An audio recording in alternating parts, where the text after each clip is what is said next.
we had covered ethanol last time, and then we talked about one of the side streams, which is spent wash. And spent wash, we said, is something from which you can recover some value, right? Particularly biogas. And so, let me just show you broadly. So, what is the scheme? Now, so this is just to summarize. We took molasses. Today, of course, you can take sugarcane juice directly, and then one does a fermentation. Okay, you allow the yeast to settle down. Okay, and then after that, that goes off, and then one basically strips of ethanol as a 40% ethanol solution. So quite a bit of water also evaporates. And then whatever is left, that is what we call spent wash. And then, of course, the ethanol is further rectified to 95% purity. And then you can either convert it into 100% ethanol or industrial alcohol or rectified spirit. And that's what we discussed.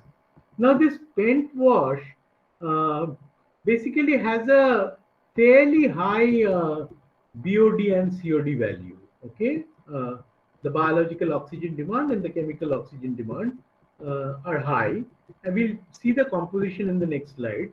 Now, there are of course two ways of dealing with it. Until maybe a few years back, because nobody will allow you to chuck that into the drain or into the effluent stream. Okay, which is discharged from the factory, and so they would do a aerobic digestion. Okay, and so this is basically what you'll get. You'll end up with carbon dioxide naturally because of the aerobic digestion, and there is a fair amount of sludge formation in the process. So roughly about 50% is sludge. And again, I mean, even if you do this, then treating the sludge, dewatering it, these are not that easy. So at that point, I mean, what people did was switched over to anaerobic digestion. Okay? And the reason is because, since it has got nutrient value, so one can generate biogas from that, which would make more sense because you're getting an energy rather than here where you're letting everything basically get oxidized to carbon dioxide. So one can end up with biogas, which is essentially methane, okay, over here.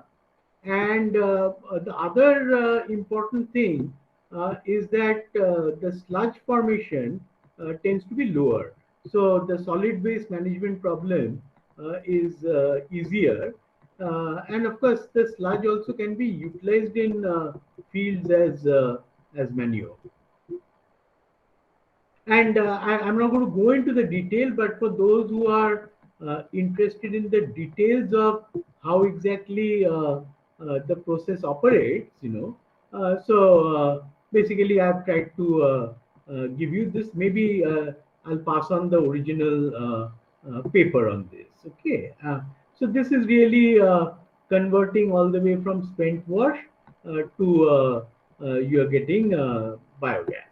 Okay. So I mean, we are not going to discuss this. All right. Now let us look at what is really the composition of spent wash and why it was so attractive to make biogas. You can see the BOD value is something like 55,000. Okay, so you're talking about 55 grams per liter of organic matter, which is available, right? And the COD is even higher. So very high, in a way you can say, calorific value is there in the spent wash, and you'll see it's raw spent wash. This was sent by Godavari Biorefinery, the company where we are doing some work. Okay, and the other thing is, it's a terrible looking material, very very dark colored. So the moment people look at it, people get scared. I mean, but what is very interesting is that this material also has the spent wash also has something like 16,000 ppm of potassium, which means about 1.6 grams per what? Not 1.6. Yeah, 1.6 or 16 grams per liter. Okay, and so you are talking about quite a bit. You're talking about if I take it as muriate of potash (KCl), you're talking about close to about 32 grams of KCl per liter, or 3.2%. Which is quite sizable, and India has been struggling to basically have a source of potassium.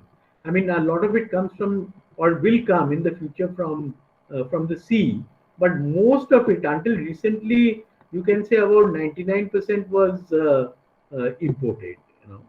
So again, a huge sort of fertilizer cost, and so at least some of the fertilizer, if it can be recovered from something like this, that would be nice. Let me also tell you that, of course, Brazil don't. This is, I'm talking about the spent wash from molasses. If you produce the spent wash from sugarcane juice fermentation, then it is not so bad. And in fact, Brazil just puts it back into the field because it's got so much of nutritional value. Okay, but in India, because there are, especially after recovering biogas, it's not so easy to put it in the field because there's also traces of H2S and methane and things, which can maybe have an adverse effect. And also the color really puts off people. So I mean, just to, so that that knowledge is never static. Okay, so if you learn these things as if they are there and they shall always be there, then of course that's one type of knowledge. But you must always look for opportunities. Okay, wherever you can. And even if your focus is making biofuel, like biogas is a biofuel, but remember that the overall economics of all these things will depend on how many valuable things I'm able to get out, from my input stream. The more I'm able to get out useful things, I can distribute the cost, and obviously the overall cost then goes down. Even it will have an impact on the ethanol cost or biogas cost or whatever. And so in fact, he's the owner of Godavari Biorefinery, very one of the largest companies in our country in the sugar industry, sugar area. And in fact, we had talked about whether it is possible to recover the potassium, from the spent wash after recovery of biogas. So you recover biogas, and then whether we can recover potassium. I can see about 6 years back. I'd written to him. Would it be possible for you to send some raw spent wash and biomethylated spent wash from distillery to explore the feasibility of potash recovery? Once you confirm, I will let you know the details for dispatch. Okay, and then he immediately agreed. Sent the spent wash, and we had done some work earlier, in recovering potassium from seawater. Okay, not really seawater, but the mother liquor after you recover sodium chloride from the sea. Okay, and so I mean, this seemed to be a very logical extension of that work, right? Where we thought that maybe we can try and recover potassium as potassium nitrate. Okay, and this is how your biomethylated spent wash looks. You can see it's absolutely black in color. I mean, so people, the moment you try to say that I will put this thing in the field and all, people will say, no, I mean, please don't put it. And a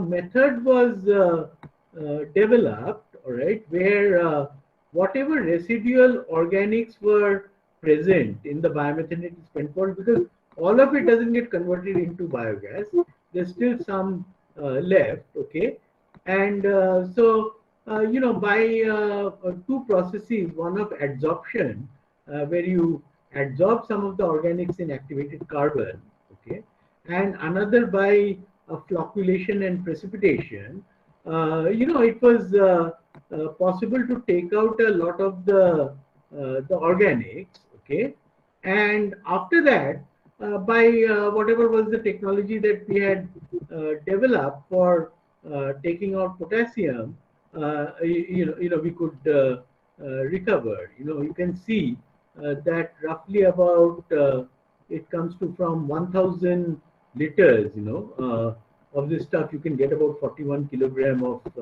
potassium nitrate, which is pretty good, and then after that, you can play a few more tricks and precipitate out some of the solids, things like sulfate, which is present over there in fair amount.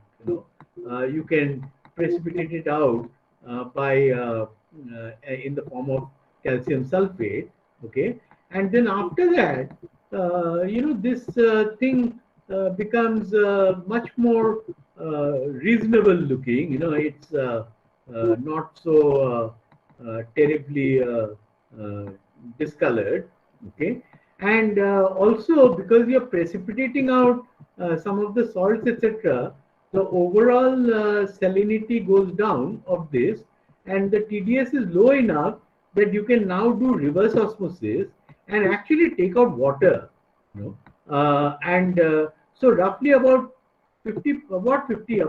70 75% of the water can be recycled, and this is how the water looks, so now effectively what happens is that you can you really have a better way to manage this spent wash, which is directly linked to ethanol production, and in fact, this is one of the very talked about technologies, so much so that the Prime Minister of India has actually written a letter, on this. It's of course addressed to my previous institution, where I was the director and where we actually originally started this work on potassium recovery, and they are the ones who then basically, under my supervision, have done this, and this is actually taken from my students' PhD thesis. Okay, so but you can see, I mean, that and it says the development of such zero waste technology will help in making the distillery sector environmentally sustainable. Okay, and the upscaling and validation of technology will help the distilleries to produce value-added products, etc., etc. And so what I'm saying is, look at, and you can see it's dated 2019. So I'm talking about fairly recent developments. Okay, so the point is that anytime you see something, always ask questions that can we do something better than what it is. That's all. If you can't, if the end answer is no, I can't, that's all right. But don't hesitate to ask questions. Okay, now let's look at, because now, especially if you see in the newspaper, there's a huge amount of talk on more and more ethanol production. Like today, we are at about 8 to 10% ethanol blending in petrol, as I told you. But the target is to make it 20%, and which means, and considering that we will require a lot of sugar, probably it will mean that you will have to increase the acreage over which sugarcane is cultivated. Now, this is actually a very risky proposition, okay, because one is that sugarcane is a fairly uh, high freshwater intensive crop. You require a lot of irrigation water, and in fact, in many parts of Maharashtra where sugarcane is grown, actually those places are drought prone. You know, and this the groundwater table is depleting, and if you grow more and more sugarcane because you want more and more ethanol, uh, we could end up in other forms of serious trouble. But the point that I want to stress here is that there are two important, I mean, besides everything else, footprints that you must always keep in mind. We have talked about the CO2 footprint, okay, which is very important. The carbon dioxide footprint in anything that you do. You can ask that how much CO2 did I generate through my action. Okay? The other is the water footprint. How much water am I consuming? Okay, let's say to make a ton of sugar, and if I make 1 ton of sugar and say I get roughly about say 50 kg of or not 1 ton of sugar. Let's say 1 ton of sugar cane, I get 120 kg of sugar, and I get about 50, 40, 45 kg of molasses, from which maybe what? I'll get about maybe about some 14, 15 kg of ethanol, from that. So let us look at, what it means. So this is sugarcane. You can see that per hectare, sugarcane consumes a very, very high amount of water, okay, fresh water. And don't forget that we produce, this is cubic meter per hectare, okay, and then we have rough idea about how much of sugar cane that you get per hectare, okay, and then how much sugar you'll get out of it and how much methanol you'll get out of it, okay. Now the point is, and remember that we produce about 30 million tons of sugar. So you can imagine, you can multiply this. 30 million tons means, just to give you an idea, we are talking about, I think something like about 100 and some tons of sugarcane per hectare, okay, and then 1 ton gives you over 120 kg. So you can work out, it's a huge requirement of water. So when you are looking at bioresources, and someone says let's make ethanol, you must always look at also the negative side. Don't just jump on the bandwagon and say yeah, it's a great thing. We are short of fuel. We must have our own biofuel, and you go ahead and do this. Okay, and so especially land-based crops, we have to think 10 times over because of the freshwater demand, and also because of many times, forest land is being cut and denuded, and then you're doing agriculture, etc. On that, and so overall there can be other serious implications of that. So just bear that in mind. Now, let me show you an alternative. Okay. Up till now, whatever we have talked about, whether you're talking about lignocellulosic biomass, we'll be talking about that a bit more later on, etc. Cellulose or sugar. All of these we are talking about is from things that grow in the on land. Okay.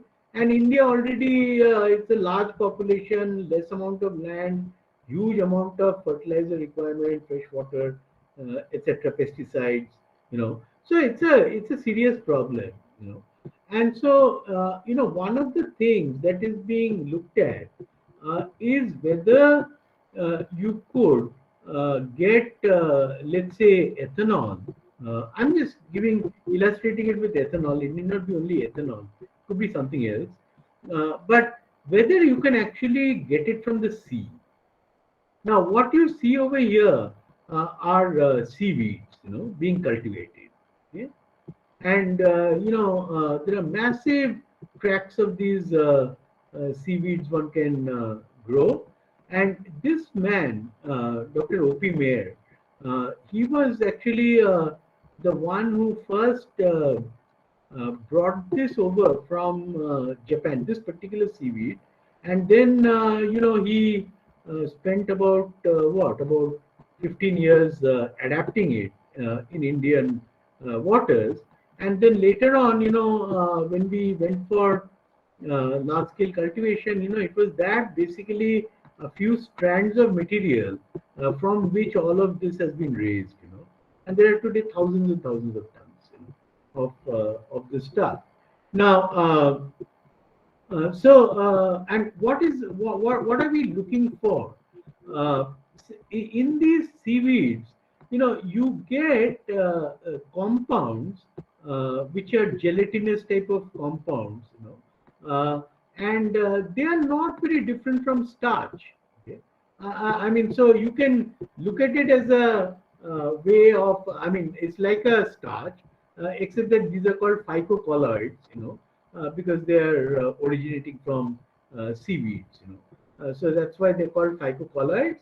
And these are typically galactose-based sugars, not the glucose-based. But other than that, they are not so different. Okay? Now, in fact, the interesting thing about this is that you can actually raise this. There are different ways of inserting these things in the sea and just and letting it grow. And typically, your harvesting cycle is about 3 months. So every 3 months you'll get a crop, from this. Now, this thing, of course, was originally being looked at not for ethanol or anything. This is actually the thing that it's a gum that you extract from the seaweed, and this is what goes into all your pet food, cat food, and all that stuff, pedigree, and that's what gives it a chewy texture, to food. Okay, and it also is a good agent for suppressing the crystallization of water. Like, for example, in ice cream, ice cream is still ice, but when you eat it, you don't feel as if you are biting into ice, right? I mean, and that's because, the particles of ice are so small that you don't realize that you are actually having ice, and of course, it has other things, and the stuff that actually does the trick, are things like this, which prevent the ice from the water when it solidifies. It doesn't form big chunks of ice, but it forms very, very tiny nuclei. Now, uh, why this is so important? One is that in India we have a long coastline, okay, uh, and our land is more or less all used up. But the sea is, as you know, we are really covered 3/4 of the world by sea, and so that could be the next frontier, where you could go looking for things to grow, like biomass. If you can grow it in the sea, that will be fantastic. Okay, and now so one is that there's no pressure on agricultural land. The second is that it doesn't require any fresh water because it's just going in the sea. Okay, And also these things, it collects, gets all its nutrients from the sea. So it doesn't require any fertilizers or pesticides. Although there have been disease outbreaks, once in a while you'll find that everything is getting wiped out, because of some disease. Just like a land-based plant, even these seaweeds can be vulnerable to attack by some pests. So that's always a concern, that you can get wiped out suddenly, all right? And because it's a sea, so you can't really apply pesticide and all, over there. So there is a vulnerability of that, which one needs to understand.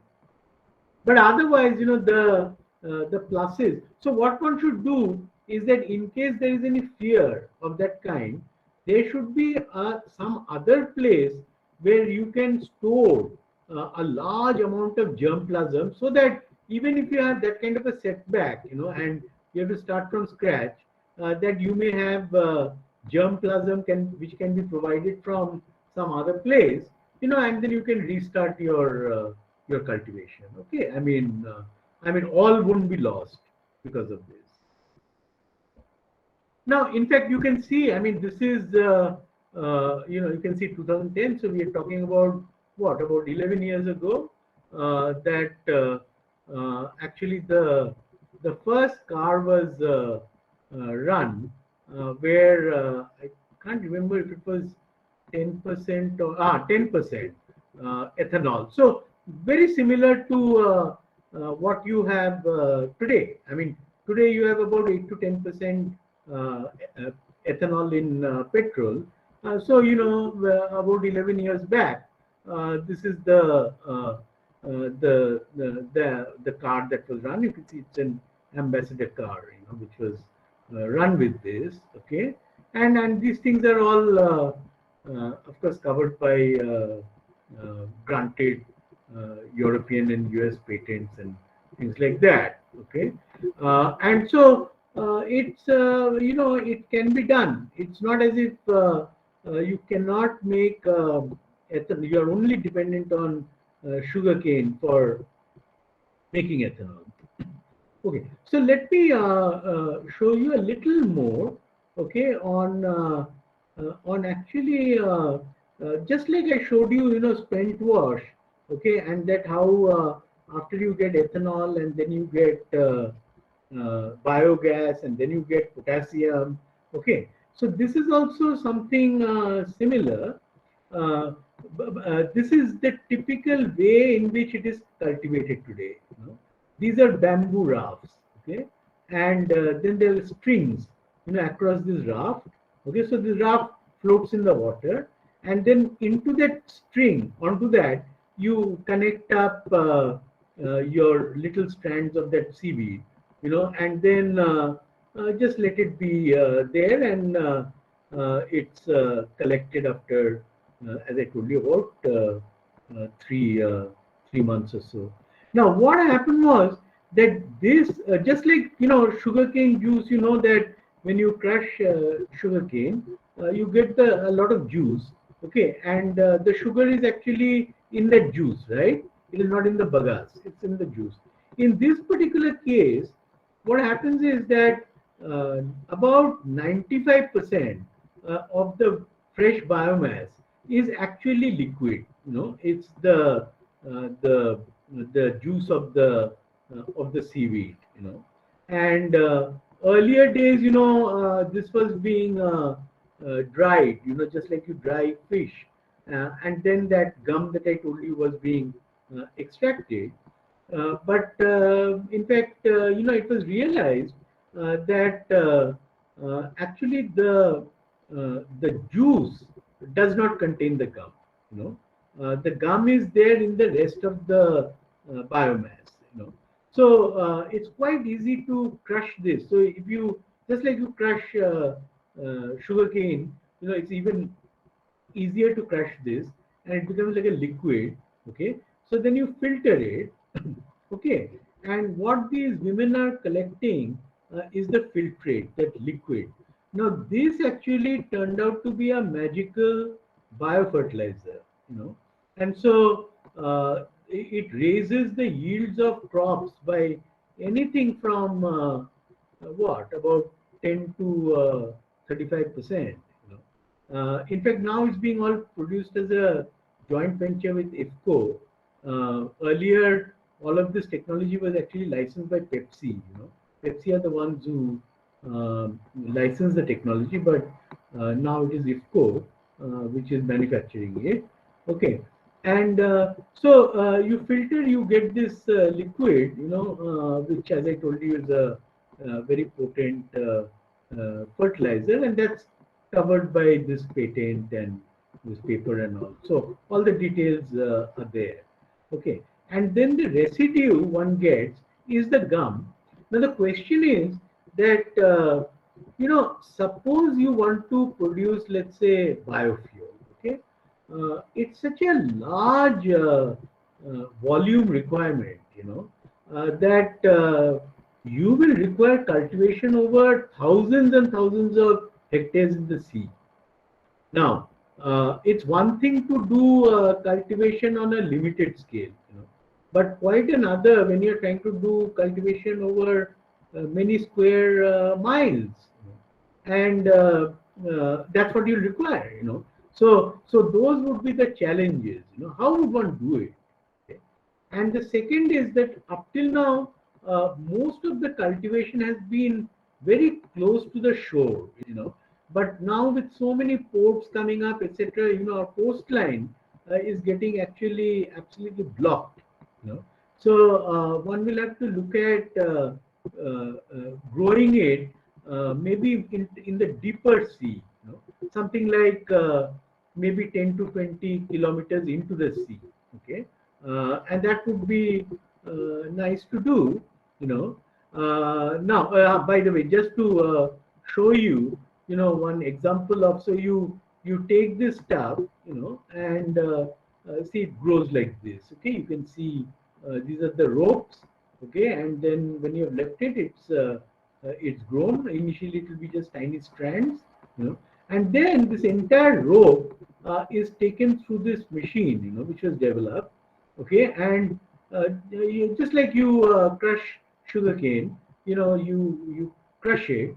Okay, and all the liquid stuff, everything basically flows out through this netting, and then you basically filter or centrifuge or something, and you separate the liquid and the solid, Okay. Uh, Now, so let us look at how one gets ethanol from this. Not very different from, the fermentation, of course, will be comparable. So, firstly, you remember that I showed you that when you are doing fermentation, the easiest is to do fermentation from sugar. Okay, it is somewhat more difficult to do it from starch or starchy materials like this stuff that I'm showing you, because it has to be hydrolyzed. So you need one more step. And when you go to lignocellulosic biomass, the pre-treatment to actually get cellulose, etc., and then to recover ethanol is far more complex. So the degree of complexity goes up. So with the seaweeds, it would be kind of like intermediate between a sugar and a lignocellulosic biomass. It's probably a little closer to sugar, and that saccharification is done with a mild acid, dilute acid. Okay, and then you neutralize the acid. After neutralizing the acid, one can remove the salts. The reason is that when you have got salts present, in your culture, in your broth, many times, the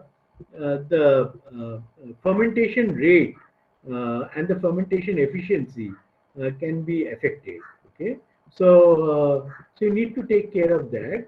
And then, this was a particular yeast that was identified, which is especially suitable for this kind of sugars, the galactose type of sugars. Okay, and so then fermentation is done, and then just like we saw in the ethanol production, you do a fractional distillation, and you can get about, let's say, about 90% ethanol, or yeah, around the 80 to 90% ethanol, which you can further rectify. Okay, and you can see these are done at fairly large scale, about 140-liter batch, etc. So I'm not talking about things in the laboratory. I'm talking about things in the pilot plant. Okay. Now, when you are also looking at it, now tell me one thing. Um, you are making 10% blend of ethanol in petrol. Okay, that's what is sold. You go to any of these petrol pumps, that's what they'll give it, and that's what we ran our car on. Okay, and what we saw is that the way the ethanol, uh, and you need absolute ethanol, you need dry ethanol. Okay, and so we saw the way it is dried is either you have to do an azeotropic distillation, or with zeolite you can remove the water. Okay, but then these are expensive processes for taking it out, removing the rest of the water. Uh, Now, is there any other approach that you might be able to think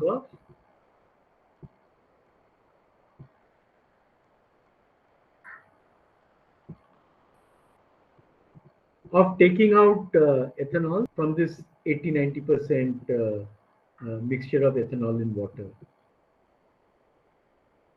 Can you think of any way of a relatively more cost-effective way of doing something? And the end objective, as I told you, is to make 10% ethanol in petrol. Sir, through distillation? Distillation is what people do. Okay, what we have also, done, and what that's the standard way of doing things. You know, but because when you do distillation, there's a lot of energy input. In that process. So I'm just asking whether you can think of any other process. Uh, Now, what has been done in this particular case is that after you get about 90% or 80% ethanol, the petrol itself is used to pull out the ethanol. The reason is because your we have seen ethanol is soluble in petrol. Okay, so you can actually pull out the ethanol into the petrol, and it because in any case that's what I'm going to use as a fuel, and then you can carry out a drying operation to remove if there are any traces of moisture which have gone in. Okay, and that's the stuff that was used in that car. In fact, the original idea actually has come from a place in Bangladesh, and it was basically improved upon and adapted by in this work, But so they can always be, as I told you, just because you are doing renewable energy course doesn't mean you only chase renewable energy. Okay, most important is first find out smart ways in which you can reduce the energy consumption. Okay, and then only you talk about fuels and renewable energy and all that stuff. Don't just jump into it and start making a lot of renewable energy, because people will just waste it. Okay, so this is a simple example, where there was a huge energy saving in just extracting the ethanol out, from the ethanol water mixture with the help of the petrol. So you're just doing a solvent extraction, except that in this particular case, the solvent is petrol. Okay. All right. Now, I told you about that you'll have to go deep sea. Now, this actually is a cultivation which was done 12 kilometers from the shore. So, so actually, and it was shown that it's possible, to do it, because once you have done that, then you can do it over millions of hectares. I mean, that's not a problem. You know. Now ideally, of course, there are complications. Like, for example, these rafts have to be anchored, right? Otherwise, they will go anywhere and everywhere. Okay. So, in fact, there was a time when we were working with the Indian Navy in the sea. Although it will look just like the sea, but actually there are many submerged islands. So they're not too far from the water surface, and yet it is all land. Okay, it's all submerged.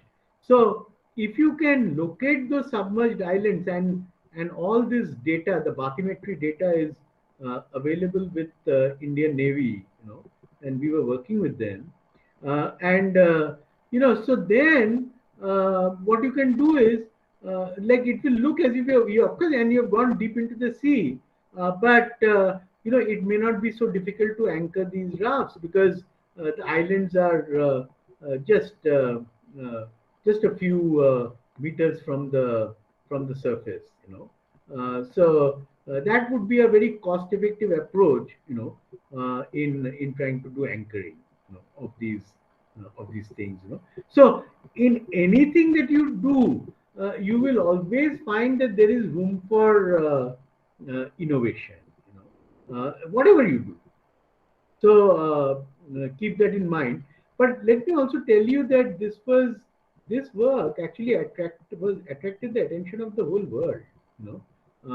And you can see today petroleum, tomorrow seaweed. Okay, and the reason is because uh, you need a dramatically different approach. Okay, you cannot just do tweaking to solve the large scale problems, that we will have to reckon with, and so you'll have to break from the past, completely, right? If not completely, at least partly. Okay, and so that's one way to do it. Okay, uh, right. And it says now, of course, they are talking about something which is not clear what they're saying. There's no such thing. Although this form of green fuel, what this form means, they're talking about ethanol. Okay, that till then, in India we have really not used ethanol as a fuel. Okay, it's only in the last 5 to about 10 years, that we have started using a couple of percent and things like that. But as you know, that in United States, Brazil, etc., we have gone through it, that it's a big fuel, ethanol. And it says, although this form of green fuel is not new in countries such as the United States and Brazil. By new fuel means, green fuel means ethanol. For India, this is a great success. Sugarcane, the major supplier of ethanol in India, is a food crop and cannot be spared for fuel, except that we are doing that just now. That's exactly what we are doing. Instead, scientists have adapted and established a creative measure by searching for another means of obtaining ethanol. Okay. Seaweed found off the coast of Tamil Nadu provides the needed biofuel to lessen the dependence of Indian car owners on petroleum. Okay, I mean, so that's really what one has to do. And since you all are just starting, you're students and you've got many decades to go. I hope that some of you will be involved in work like this, and see a paradigm shift, in the way we do things. Okay, Now we have looked at, so we looked at sugar for ethanol. We have looked at starchy material, the seaweed sort of thing, or you can use potato starch and rotten potatoes and rotten rice or something like that and do it. Okay. Now, but the one which has been much talked about, although I see the interest waning a bit in recent years, is really lignocellulose, and the reason is because that's almost viewed as a wasted biomass.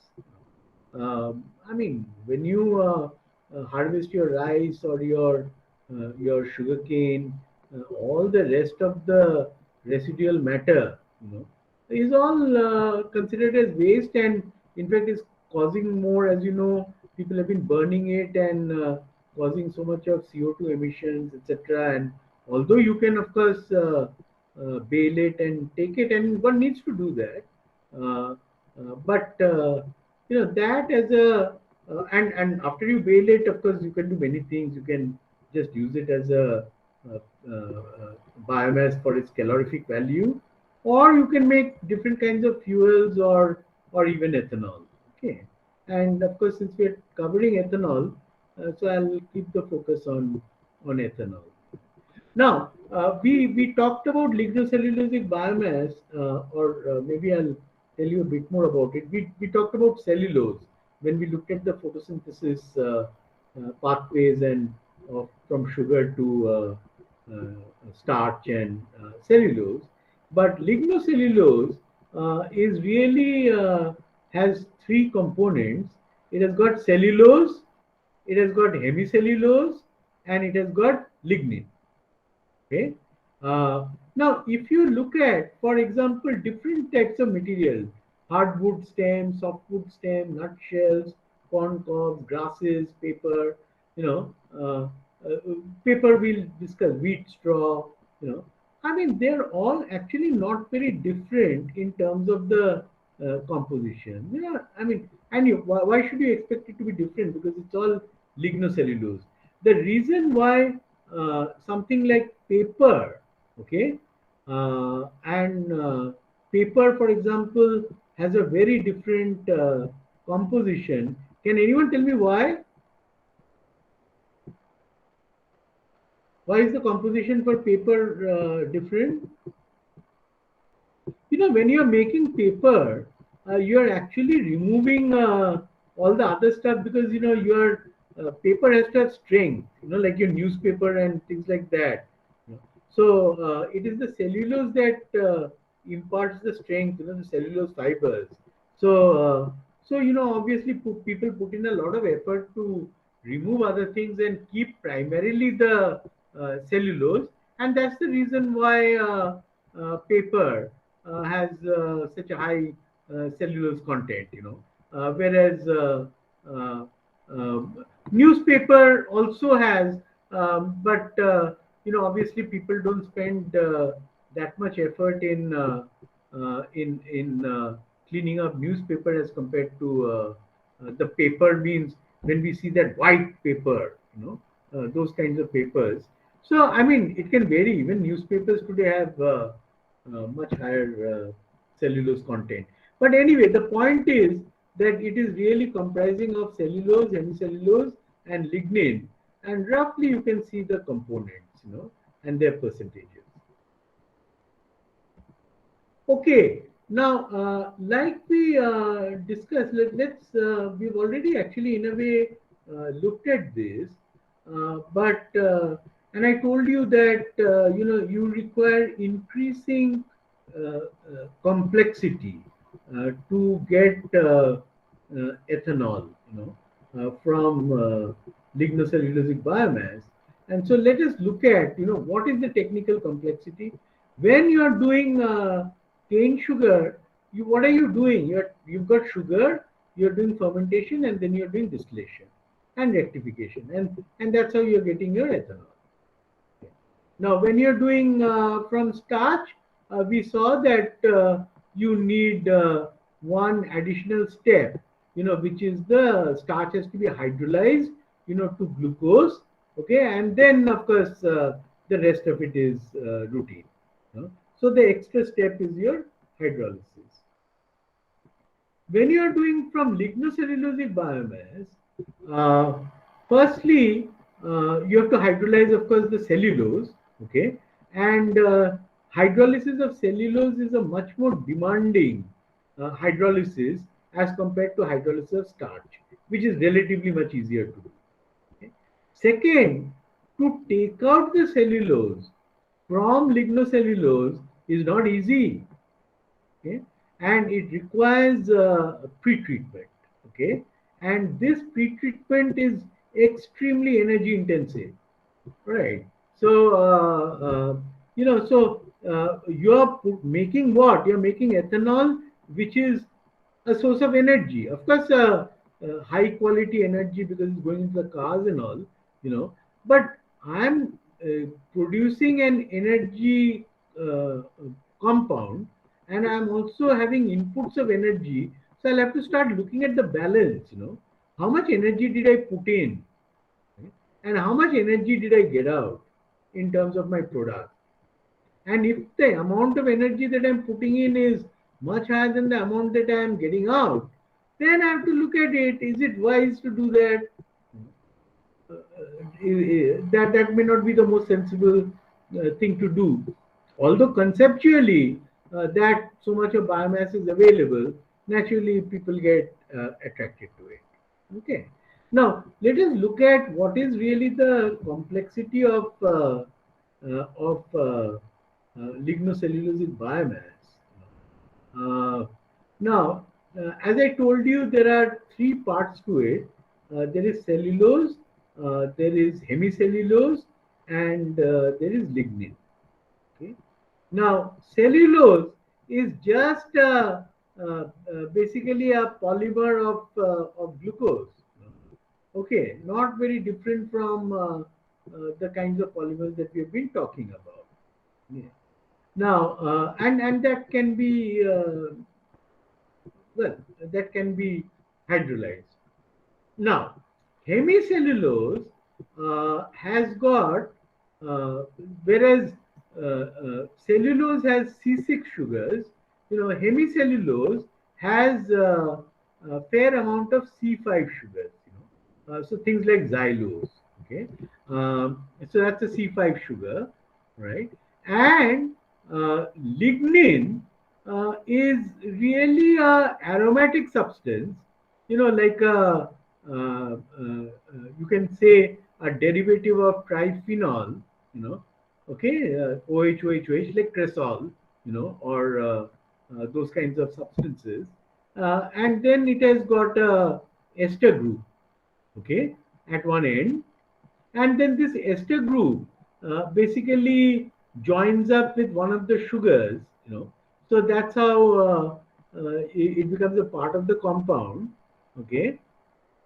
And these things, many times they have very strong hydrogen bonds, okay.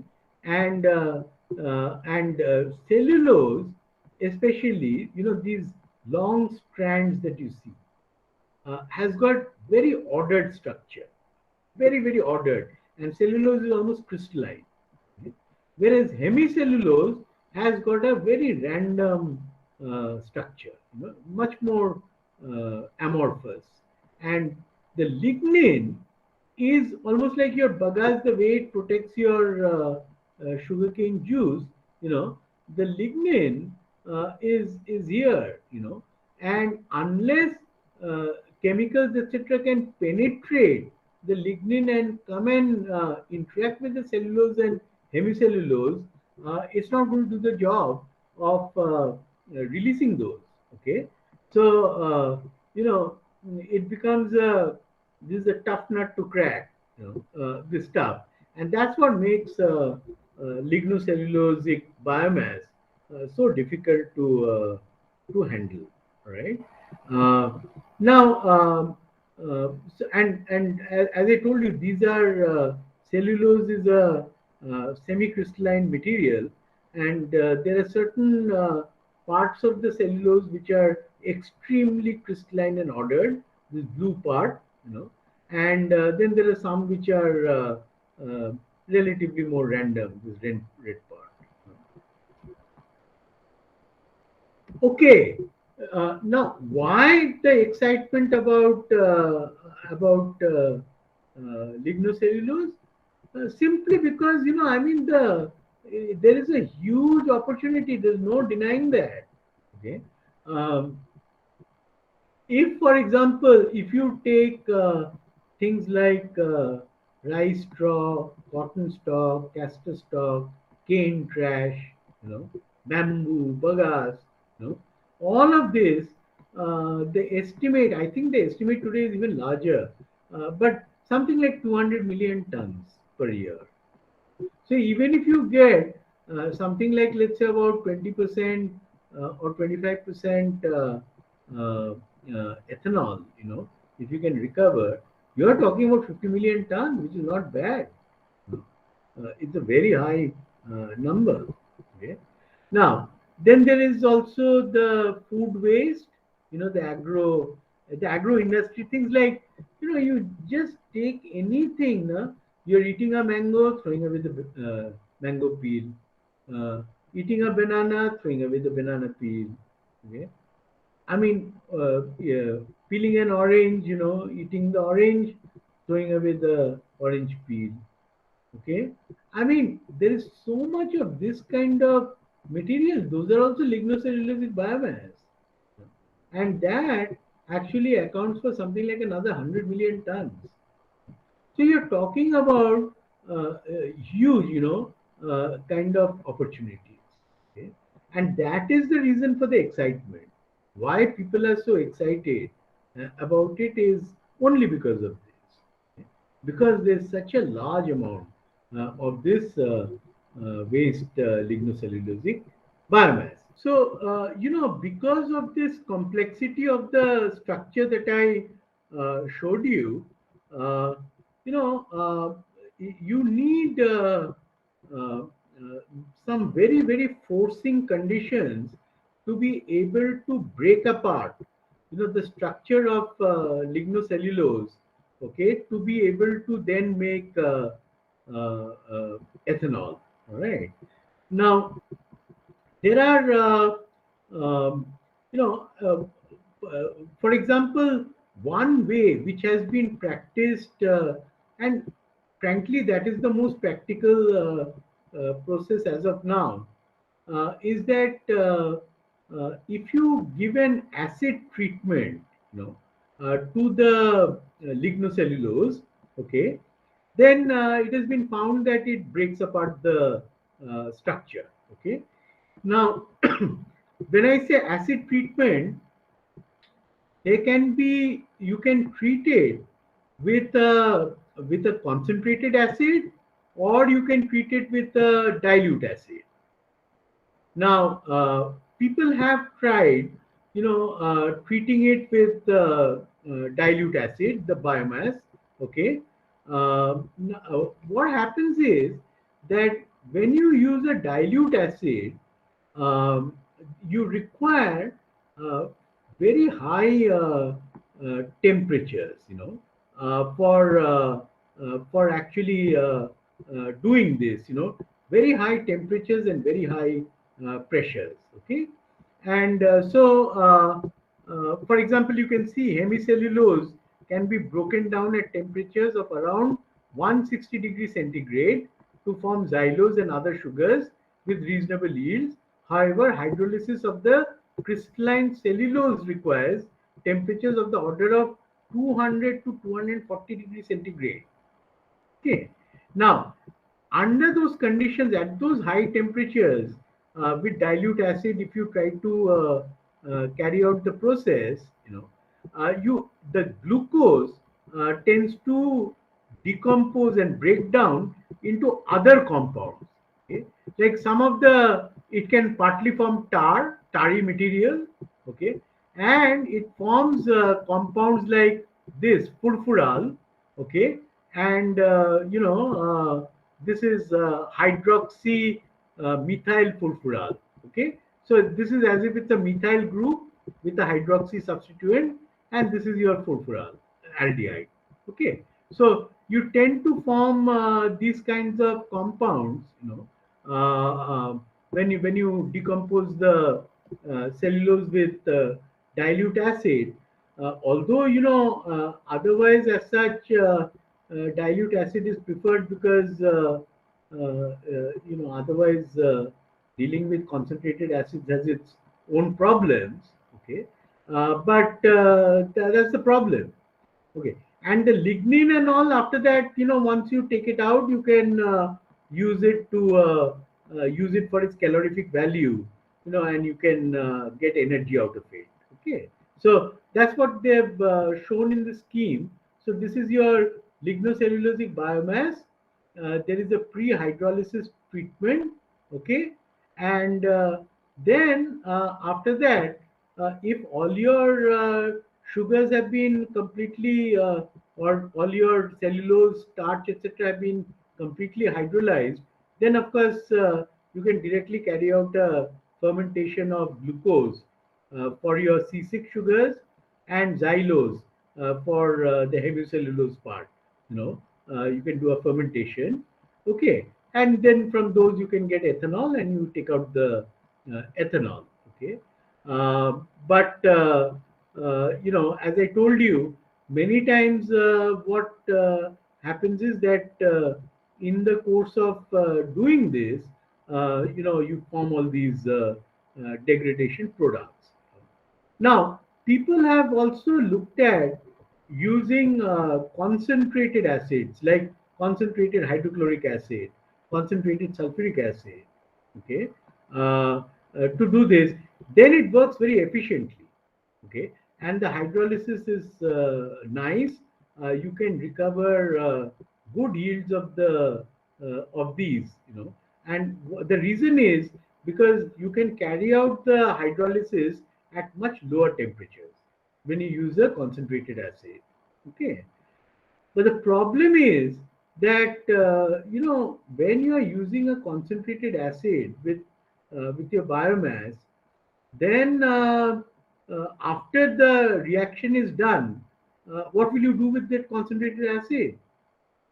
Firstly, I've got sugar in my acid, so I have to find a way of taking out my sugar from the acid.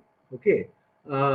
Now, if you want to first neutralize, like let's say the acid with an alkali, then you are talking about huge requirement of acid and alkali. And after that, of course, you can take out the sugar and do everything. So there is a problem either way. If you use dilute acid, then also there's a problem of high temperature and degradation. And if you use a concentrated acid, you don't form too much of degraded products, which is great. But then you have to manage how you will take out the sugar, and what will you do with the acid. There's a huge amount of work that is going into seeing if there is any way of separating acid from sugar without neutralizing the acid. Because if you can do that, then you can recycle the acid, and that could be a big advantage. Okay, but up till now, I mean, there are processes. There's a process called electrodialysis, whereby you can separate out ionic substances from non-ionic substances, because your sugars and all are all neutral non-ionic substances. Okay, but then when you have got very strong acid, then to these processes require membranes, and whether that membrane can tolerate such high acid, that's also another question mark. Okay, so those are the technical difficulties. Okay, but it's very important to make a note of. And it says, you can see it over here, that several technologies are now being pursued for acid recovery, which could make it possible to achieve application of some near-term markets. One of the primary benefits of concentrated acid processes is that they convert a wide variety of biomass feedstock into sugars for fermentation into ethanol. So a lot of good things about it, but I also told you what is the bad thing about it. I'll send you this article, which is a very nice article in bioresource technology, which discusses these issues further. You know. All right. Now let's also look at some other things that people have tried to do. There are other ways in which you can do a pre-treatment, and we will discuss those. Okay, and so that you break apart the structure, but not necessarily by adding concentrated acid or even dilute acid, but by some other means. Okay?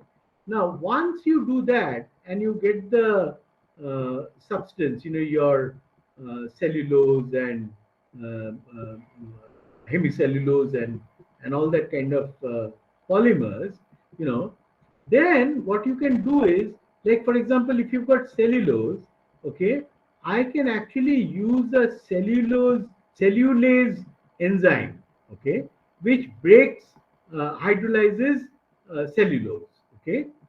So I can get glucose out of it, and what I can do is that I can take some of the from after doing my pre-treatment, some of the sugars, etc., that you might form, you can use that to culture the cellulase, and then you basically put it back in over here. Now, then you have the yeast, which will of course ferment the sugar, and you'll end up getting ethanol. Now, a very nice way of doing it is that you take a mixture of cellulose and yeast, okay, so that simultaneously you are doing the saccharification. Saccharification means you are forming sugar from your polymer, okay, cellulose, and then the sugar is simultaneously getting, as the sugar is being formed, it is getting fermented, and you are getting your ethanol. Now the advantage is that because I'm continuously consuming my sugar, so I can drive the equilibrium to the right, okay, because of that, right? So that becomes a huge advantage. So this technology is being very actively looked at, which is simultaneous saccharification and fermentation. Okay. Now another very interesting thing is that earlier days, they were trying to make pure cultures of cellulase and things like that. So one is that of course you require a lot of effort to purify the enzymes from the whole cells, but later on what they found is that you can actually take the whole cell broth itself, which also has these nutrients and things like that, and you dump the whole thing over here, okay, and then you can get overall much better recovery of your sugars, okay, and the process also becomes relatively much easier to practice, okay. So over here it says, just so that you understand the advantages, several years ago, about 14 days were required to convert up to 70% of cellulose into ethanol at a concentration of about 2% by the simultaneous saccharification and fermentation process. That's the SSF process. Through selection of improved cellulase and yeast better suited to the SSF process, 90 to 95% yields with 4 to 5% ethanol concentrations can now be achieved in only 3 to 7 days for a variety of feedstock. So that's a huge advantage, huge advance which was made. Furthermore, it has been found advantageous to add the whole cell broth from the enzyme production step, containing not only the cellulase produced but the fungal biomass and residual cellulose and lignin used in enzyme production into the SSF vessels. Okay? Because some enzyme is trapped in the fungal cells, whole broth addition results in greater beta glucosidase activity essential to superior SSF performance, okay, as well as more complete utilization of the substrate employed for enzyme production. The result is higher overall process yields than if enzyme is separated from the broth. So you can see there is a continuous innovation that is taking place. Okay, there are other things that people are doing. That is, once I've got the sugar, instead of always making ethanol, I can actually use this broth, in fuel cells to generate electricity. Okay, and those are known as microbial fuel cells. Okay, so that's another approach. A lot of work going on into generating electricity power rather than making ethanol. Okay, so these are some of the very important things. Now, people are also looking at direct microbial conversion, which is, can I take the lignocellulosic biomass and directly treat it with some enzymes, and which basically break apart the structure and all. What has been found is you can do it in principle, but the efficiencies are so poor that no practical process has been developed till today. In principle, you can do it, but not practically. One more thing I forgot to mention, that this HMF, furfural, etc., the byproducts which are being generated when I, let's say, try to do hydrolysis with a weak acid, problem is that many of these things inhibit the ethanol formation from glucose, So they are inhibitors. So unless I remove them, there's another problem. And so of course there are ways of circumventing them. These themselves are useful products, and you might say that, why do I have to make ethanol? Let me convert the rest of my sugar also into HMF, which is a very nice fuel. Okay, so there are different ways in which you can play a game. Okay, just to be able to optimize things. All right. Now let me tell you about some work which has been done in ICT, in the DBT center. They have done some extremely important work, and the first uh, pilot plant for lignocellulose to ethanol in our country was actually set up by ICT in partnership with India Glycol Limited. Okay, and so let me briefly tell you what they have done. And it's not bad, because they put up a pilot plant where they were processing something like 10 tons of biomass, every day. So we are not talking about small things. Okay, and there was quite a bit of novelty in what they did. Okay, one is that I in all of the cases which I didn't mention, and even in the previous cases, you cannot just take lignocellulosic biomass and treat it with acid. What you have to do is you have to grind it and make it into a very fine powder. The reason is, the more I can increase the surface area of contact with the acid, obviously the more efficient it will be. Okay, so that's one thing that you should bear in mind. Although there are different ways of doing pre-treatment, so we will look at it. Okay. Now, after my pre-treatment, as we discussed, you can get cellulose, you can get hemicellulose, and you can get lignin. This stuff you can use for special applications, like there are surfactants which are made from lignin. Those are known as lignin sulfonates. Okay, very important surfactants. Yeah, or you can just use it for its calorific value, burn it. Okay? Now, the cellulose, right? What has been done is that it has been saccharified, okay, and we discussed that, and then it is being fermented, okay, as is quite routine, okay, and the same thing applies to hemicellulose, except that the cellulose and the hemicellulose are separated out, and so one is that I can even stop the processes here, and I can just recover glucose, and I can recover xylose, and they are commercial products. In fact, many times, they might actually fetch more money, than going to ethanol. Only thing is that the demand for these kinds of substances might be more limited than the demand for fuel. So there would be a limited offtake, of these kinds of products. But it is not as if everything needs to be only converted into ethanol. You could have intermediate streams which can be of high value. Okay, so let us look at some of these pre-treatments. We have discussed the how acid does it, but let's look at some other ways of doing it. Now, the main purpose of pre-treatment is, as we discussed, it is to destroy the lignin shell, because this is like an impenetrable barrier.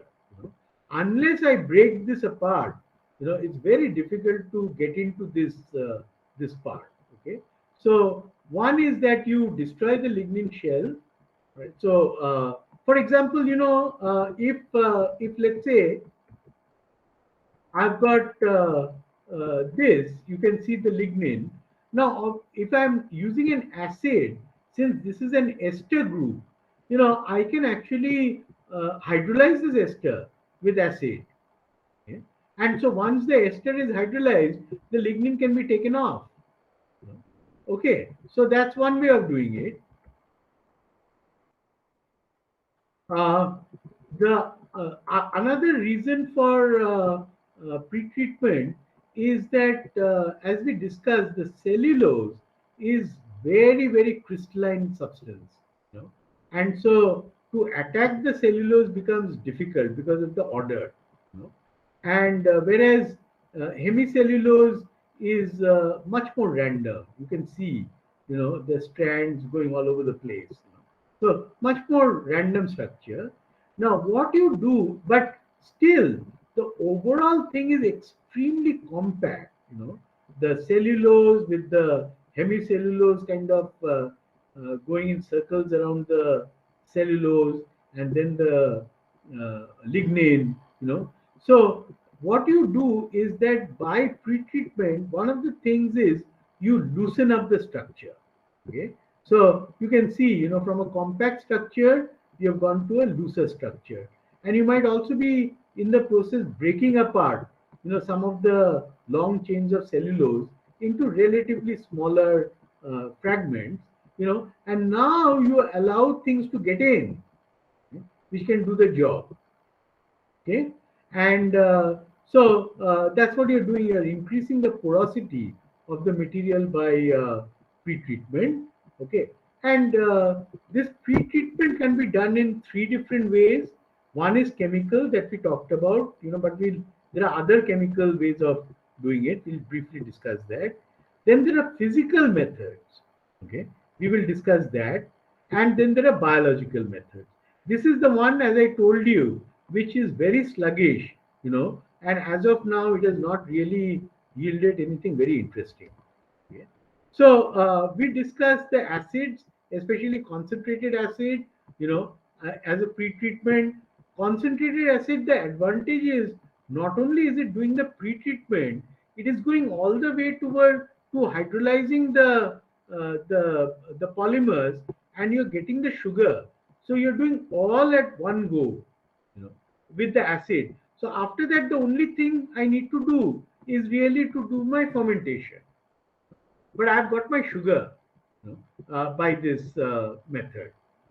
So, but as we discussed, there are many negative attributes, like how to handle the acid, how to dispose of the acid, how to recycle the acid, etc., etc. Okay, and the concentrated and the dilute acids we talked about. Now, there are other chemicals which have been used, like ammonia, which has been used. Okay, and but this is still pretty much a research topic.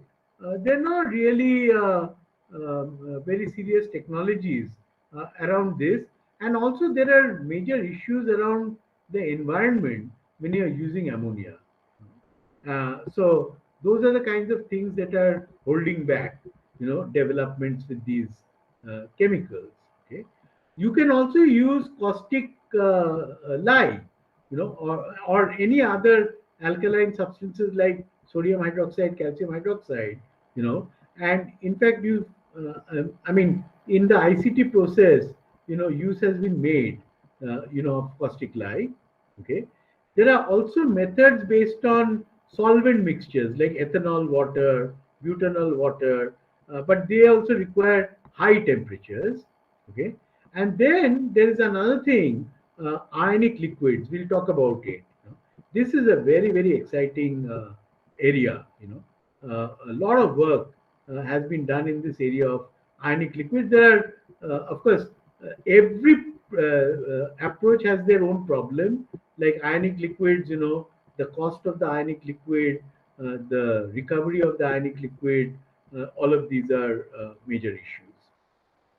Now, let me just tell you a little bit about the ionic liquids, because it's one of the most exciting developments. Okay, and in fact, the person who did this was given the U.S. Presidential Green Chemistry Challenge Award in 2005, the U.S. Presidential Award. And now, of course, his focus was not on ethanol, but his focus was how to take lignocellulosic biomass and to process it and get useful materials out of it. Okay, so it was done more from the materials perspective, but then it can be extended also to the fuel perspective. Okay, so what this approach is very interesting, and this is something that all of you should also look at. That ask yourself the question: um, nature has taken so much of effort to assemble these polymers, and we saw how they're assembled, the entire photosynthetic pathway and everything. Okay, and what are we trying to do? We are just trying to break this beautiful structure, and again get back the sugar. In other words, we are just trying to undo, everything that nature so smartly did in making all these materials. Okay? Like, you take a bamboo fiber, how strong it is, and so I should be able to use these materials for their material value. They've got such great properties as materials. Why should I break it apart to make ethanol? Okay, so so that was the focus of this approach. That they did not want to produce ethanol, but they wanted to produce useful materials. So the summary of the technology, and I'll read it out. Major chemical companies are currently making tremendous strides towards using renewable resources in biorefineries. Okay, in a typical biorefinery, the complexity of natural polymers such as cellulose is first broken down into simple building blocks, e.g., ethanol, lactic acid. So if I'm doing a fermentation into those, okay, then built up into complex polymers or some other using it as a fuel. If one could use the biocomplexity of natural polymers to form new materials directly, however, one could eliminate many destructive and constructive synthetic steps. Professor Robin D. Rogers and his group have successfully demonstrated a platform strategy to efficiently exploit the biocomplexity afforded by one of nature's renewable polymers, cellulose, potentially reducing society's dependence on non-renewable petroleum-based feedstocks for synthetic polymers. So in the future, many of our polymers actually could be derived from natural polymers, if this kind of an approach were to hold good. Okay? And if it can be scaled up to those kinds of scales. Okay? No one had exploited the full potential of cellulose previously, due in part to the shift towards petroleum-based polymers since the 1940s. So, this petroleum actually ruined everything because everybody's attention got diverted to that, and the good work that was being done earlier, it all came to a stop, standstill because of this. Because then, nobody, people said, yeah, it's easy to get polyester, polystyrene, and all this from fossil fuel. Why bother about all this? Okay. And so, but it can all change. So let us try and see, actually what do they do? And, so what is an ionic liquid?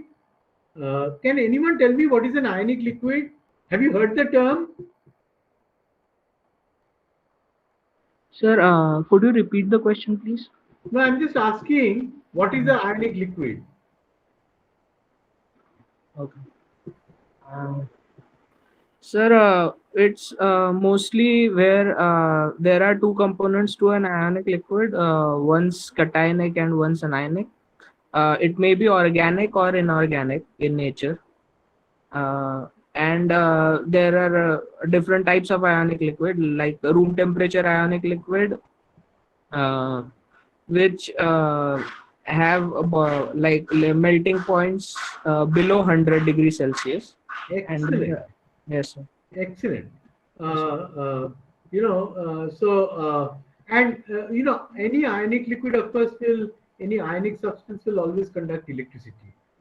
Yes, So, sir. keep that in mind also. And originally the work on ionic liquids was done to have new kinds of ionic conductors. So that you can conduct electricity in non-aqueous systems. Okay. Because otherwise all the work was more on aqueous systems. Okay, so typically, exactly as Tejas has said, all right, these ionic liquids are two component systems. Okay, and the most popular ones are based on one part, which is an imidazolium cation. Okay, and then you can have a wide variety of anions, the counter ion. Okay, and depending on these combinations, you can have different properties, different melting points, etc. Okay, so that's what ionic liquid is.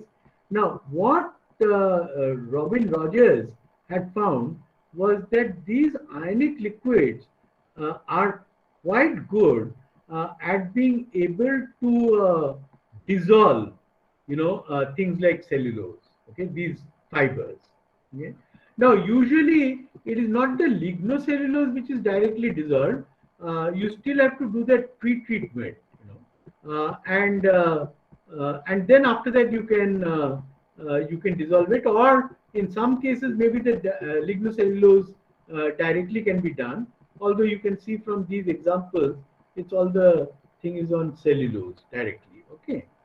Now, the another beauty is that once I get the thing in dissolved state, obviously anything which is in the dissolved state is much easier to process. Okay. What I can also do is that by adding water to it, you can again reprecipitate your cellulose, etc. So it can be a method of purification. Another is that I can add some small amounts of additives, into this, and it becomes like a gel, almost like a putty, like a gel. Okay. Now, once I've got a gelatinous kind of material, just like you do extrusion of polymers, you can do extrusion and you can make all kinds of shapes, this, that, whatever you want. Okay, you can mold it the way you wish. Okay? And after that, you could add the water, and the polymer will get set, and you can recover the organic solvent after stripping off the water. Okay, so this is a very smart thing to do. And actually, what is the way in which it is doing it? Well, what happens is that the reason why these cellulose, etc., are so difficult to work with is that there are extremely strong hydrogen bonding, multiple hydrogen bonds, you know, that can form between different strands of cellulose, okay, or between a cellulose and a hemicellulose. Okay, and so what happens is, because of these hydrogen bonds, you can't break apart the structure. Now, what the ionic liquid does, okay, is that it now goes and forms a separate interaction, and in the process, it breaks apart the hydrogen bonds. Okay? So this OH, will now go and interact, with the components of my ionic liquid. Okay, so the cationic part will go and bind to an oxygen, whereas OH, the H, might go and bind to a anion from here. Okay? And so effectively, what did I do? I broke the hydrogen bonds. Moment I've broken the hydrogen bonds, now it can basically dissolve in this solvent. Okay? So this is roughly the mechanism by which the dissolution of these sorts of materials occurs. Okay. Now, let us look at just one more approach, to breaking apart the lignocellulosic structure, and especially, if you look at this, how the entire structure has been broken up. Okay, now this is done with things like what is known as steam explosion. Okay, you can also do an explosion with carbon dioxide, okay, or with ammonia, or even with hot water. Okay? But this is the one that has become most popular. Okay? But now, what is negative, not so good about it, you can see that it requires anything from 25 to 70 bar pressure. And the temperature is 180 to 280 degrees C. So you're talking about things which are close to the supercritical conditions, like supercritical water. Obviously, that requires very high energy as an input. So, but what you do is that the lignocellulosic biomass is subjected to this kind of temperature of steam. Okay? And then all of a sudden, you let the steam, escape, right? And so you are carrying out like an explosion, okay, because of this. And in the process, what happens is that the lignocellulosic biomass, it actually explodes. Okay, just as you're letting go of the steam, okay? And so that explosion then releases the cellulose and the hemicellulose, etc., and it then becomes quite straightforward to be able to take those out or to be able to segregate those. Okay, so steam explosion is a very, very interesting approach that has been used. Okay, I'm not going to go through all of this, but many of these, okay, will have pluses and minuses. Okay? Like, for example, mechanical comminution. I can reduce the crystallinity of cellulose, but very high power consumption is required. Okay, steam explosion. It's great, I can do all this, okay? But typically all of the mass cannot be broken down. You get a kind of a partial rupture. Okay? So it's good, but it's incomplete. And you can look at all of them. You will find, I'm not going to go into all the details, but there will be some pluses, some minuses. Acid hydrolysis, alkaline hydrolysis, what we talked about, these also have high cost, corrosion, toxic substances. All of these things are major issues. Another very interesting approach is ozonolysis. So you can use ozone to break apart the structure. but not that well studied, and it requires large amounts of ozone. Ozone is also quite costly. For all those reasons, it's interesting, but it hasn't really taken off.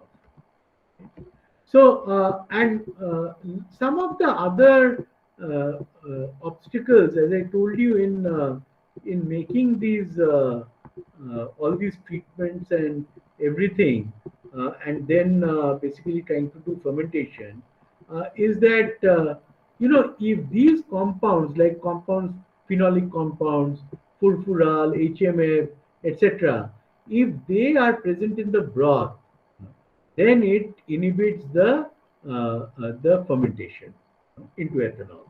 Okay, there are major corrosion issues in the case of acids. The acid recovery is a major cost. Okay, and also you can have material loss in these processes. Okay? Now, let us look at quickly again at the ICT technology. Now, as I said, I mean, although it is a plant for making ethanol, I think what has become very clear is that it would be better to make products like cellulose and hemicellulose, rather than again making a cheap stuff, like ethanol from it. It just doesn't make sense. Okay, so I think the overall philosophy of Robin Rogers, that nature has, with all that difficulty it made these polymers, don't degrade them, use them for their value. Now, in the ICT process, that uh, as I told you, they have to do a pre-treatment. Everybody has to do a pre-treatment. But if you take various biomass, rice straw, wheat straw, bagasse, corn stover, all of this, okay, and they've tried to put over here that what is typically the cellulose, hemicellulose, ash, etc. Compositions, and after your pre-treatment, what happens is that you are basically left with more of the cellulose function, or in this particular case, cellulose, which would be then primarily glucose, because that's what you'll get when you hydrolyze cellulose to glucose. Okay, so it's a very nice way of separating out the lignin and the hemicellulose and being left with cellulose. Okay, now another very smart thing in this process, okay, which was developed, is that they are apparently able to do the enzymatic hydrolysis of the polymer after the pretreatment very quickly, within a day. You remember we talked about 3 to 7 days as an improvement, but they apparently can do it in a day using things like the cellulase enzyme. Okay. Now, another very smart thing that they do is that you see, what are we doing if we use cellulase and we are hydrolyzing the cellulose to sugar? Now, sugar is a monosaccharide; it's a small molecule, okay? Whereas enzymes are large molecules. So, what they do is that as the sugar is being formed, it is being passed through a membrane unit, okay, and the permeate from the membrane will basically have my sugar, okay, and my retentate will have my enzyme, because the pores of the membrane are not large enough to allow the enzyme to pass through, because an enzyme is a very big molecule. Okay, so I can separate out my sugar, from my enzyme, so I can keep recycling my enzyme, and this can now be processed downstream, the glucose. If you want to recover glucose, well and good, you do that, or if you want to make ethanol, you go ahead and do that. But this is really the kind of process that has been developed. Okay. Now, so cellulose, and then the cellulose is basically being solubilized, and then it is being saccharified, okay, and then through a membrane process, the sugars are being allowed to pass through. That is getting fermented here, okay, and this part, the retentate, you just recycle, okay, from here. Yeah? And you can recycle it, and this process continues.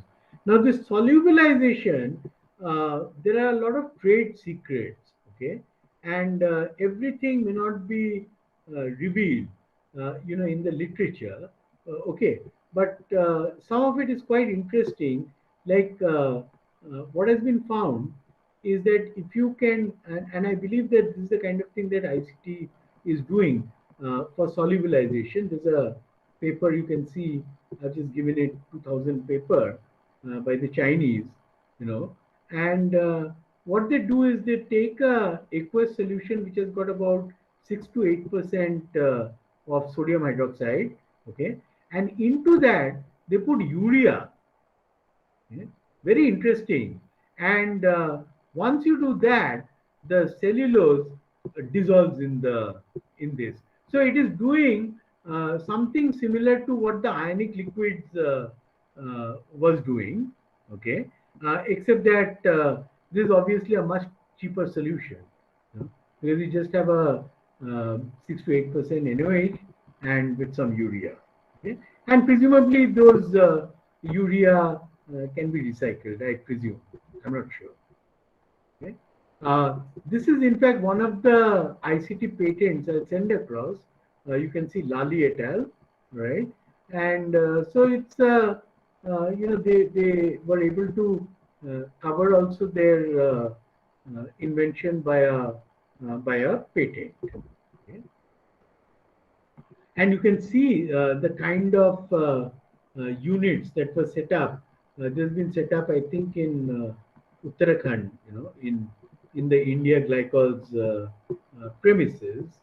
Okay, uh, and this is really very interesting, and you can see they have tried to say what are the unique features, and so one is that they are able to recycle most of their water, and then they are able to separate out, as I said, the sugar from the enzyme and recycle the enzyme, okay, using the membrane process, okay, and this whole thing, they are able to do much faster. Okay? Many of these things they're able to do quite fast. Okay? So the whole process has become extremely interesting. Okay, and this is, for example, an example from Bagas, how they're making ethanol. So let's just give to some of the what they had achieved. Now, although it's a wonderful technology which has been developed, but there has been an assessment of the technology which has been done quite recently. Okay, maybe about 1 or 2 years back. And although all of these things, fantastic, raw material, bagasse, okay, plant capacity, 70% of capacity has been achieved.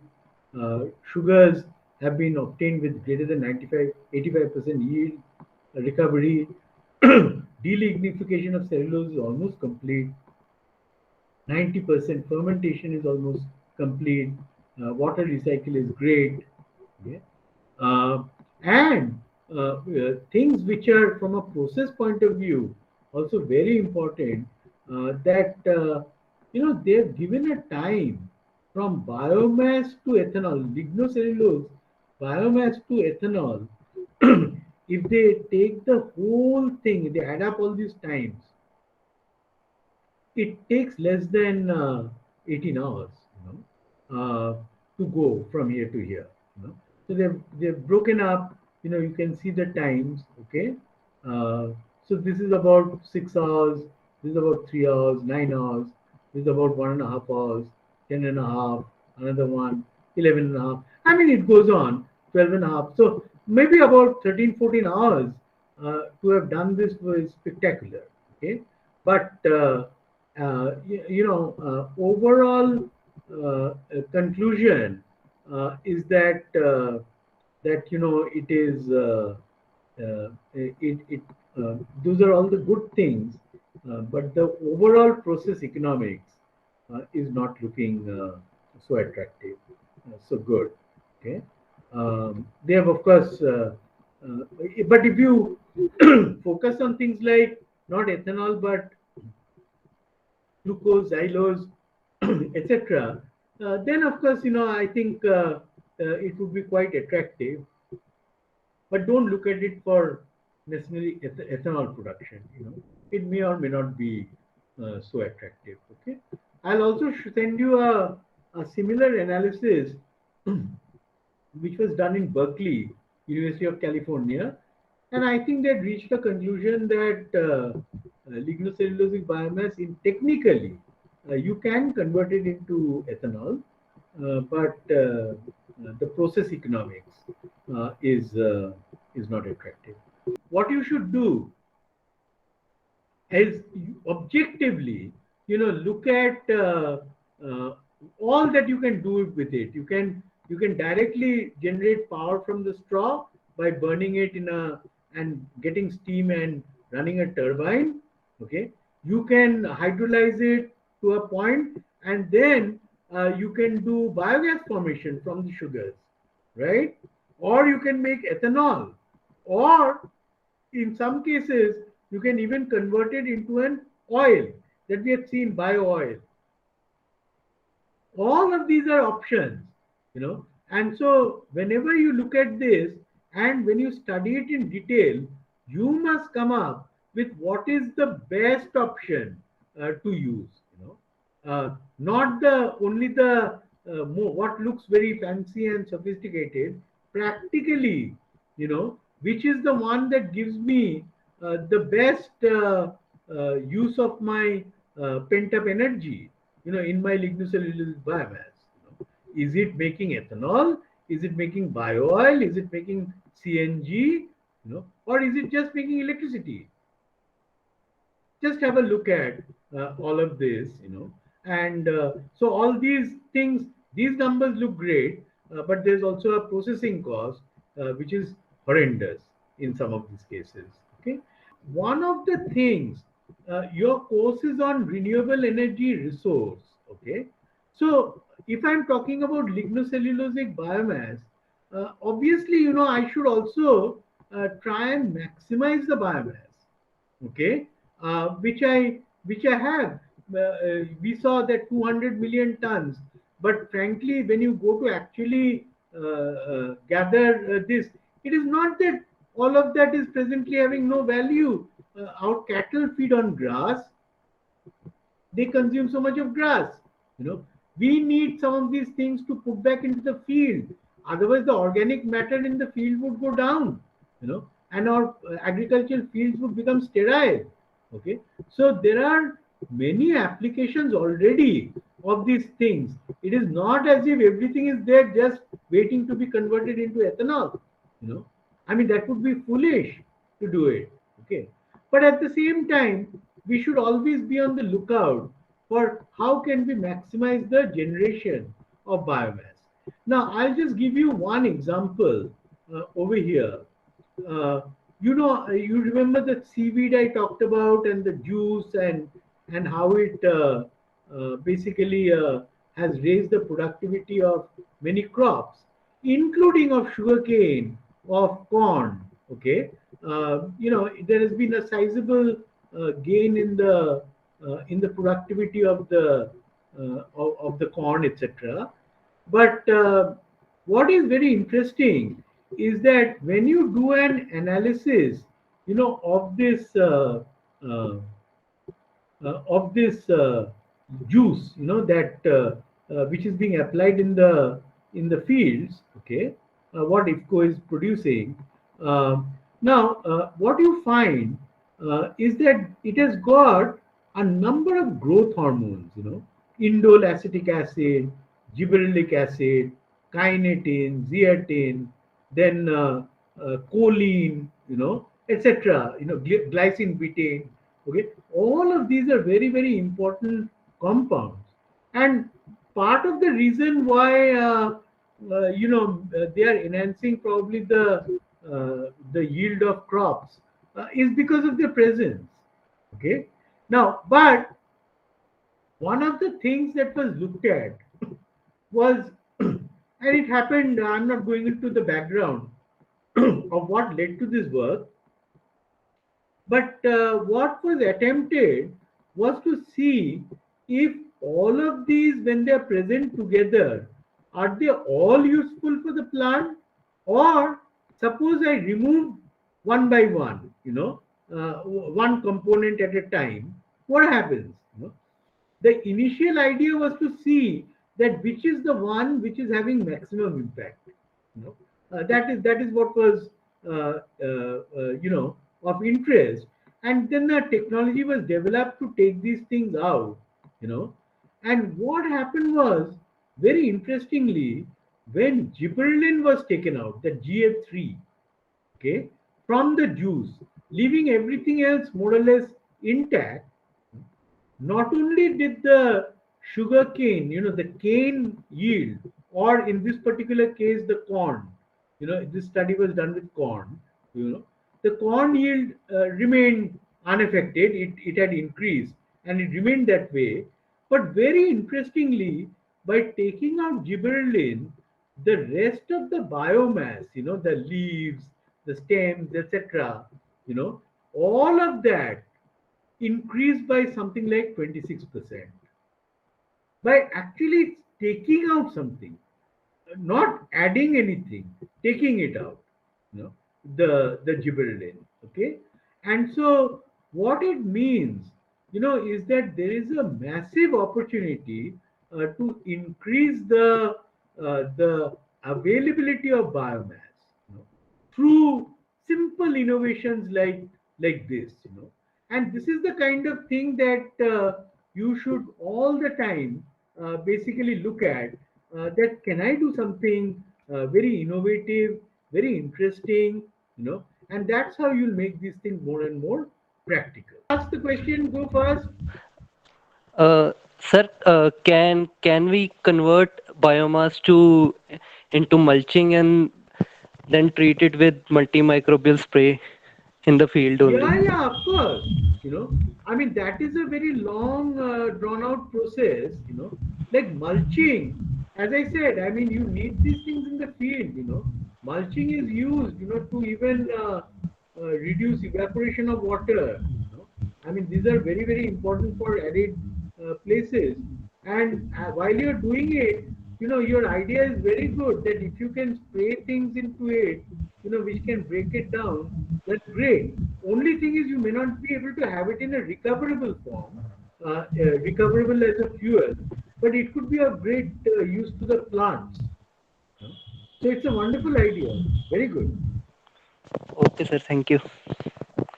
Any other question? Sohail, did you have a question? Hello, sir. Yeah, Tejas. Yes, sir. Sir, actually, I have one publication that was published recently in a Springer journal, in which I have shown valorization of lignocellulosic acid using a ionic liquid. Yeah, right, Yes, right. yes, sir. Very good. Yes, sir. Very good. Yes. As I said, I mean, there are other substances that you can produce. You don't have to only produce ethanol, like HMF, which you can get from levulinic acid, is itself a very good fuel. All right. So you need not put all your eggs in one basket, and so the kind of thing that you're talking about is of use. It could be useful. Thank you, sir.